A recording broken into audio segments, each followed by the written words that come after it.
Joe Biden's touchdown in Washington, D.C. ahead of his swearing in as the 46th President of the United States. But nothing about this inauguration is like any we've seen before. Not just the extreme security, 25,000 National Guard now on duty locking down the Capitol, but also the complete lack of crowds. The first event that Joe Biden's attended was a light ceremony outside the Lincoln Memorial in front of the Washington Monument. 400 lights lighting up the water to represent the 400,000 Americans who've now lost their lives to COVID-19. President-elect Joe Biden used the event to thank nurses.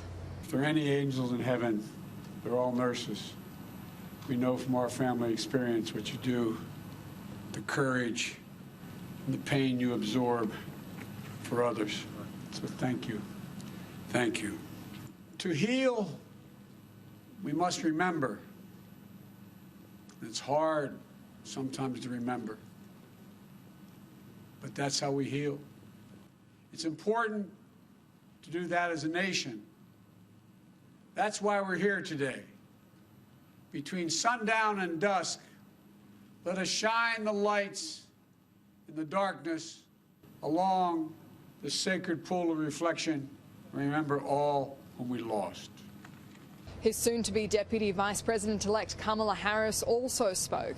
We grieve and begin healing together. Though we may be physically separated, we, the American people, are united in spirit. And my abiding hope, my abiding prayer, is that we emerge from this ordeal with a new wisdom, to cherish simple moments, to imagine new possibilities, and to open our hearts just a little bit more to one another. Meanwhile, outgoing President Donald Trump spent the day at the White House in his office mulling over the potential presidential pardons that might come. Reportedly still 100 on the way, but now it seems that they won't be released until the very final hours of his presidency. He did, however, release a video on the White House Twitter account, still being locked out of his own personal account. It's there that he took credit for the COVID-19 vaccines. They said it couldn't be done, but we did it. They called it a medical miracle, and that's what they're calling it right now, a medical miracle. Another administration would have taken 3, 4, 5, maybe even up to 10 years to develop a vaccine.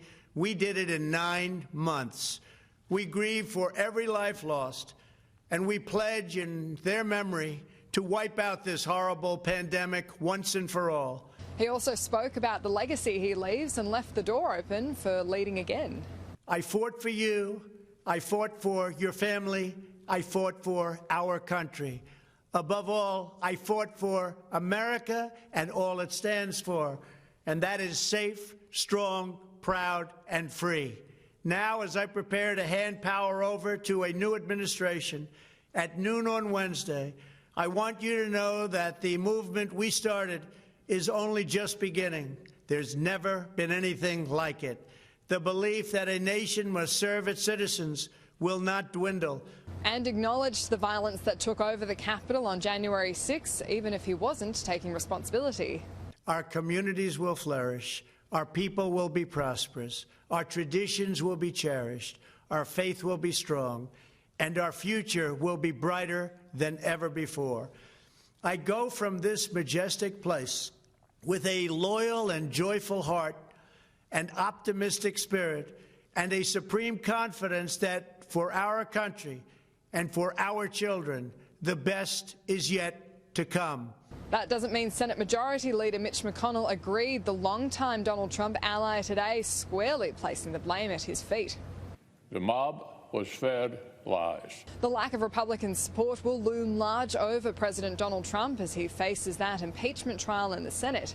As the Trump family made their farewells to the White House, Donald Trump's daughter Tiffany also chose to share this moment that she'd gotten engaged at the White House.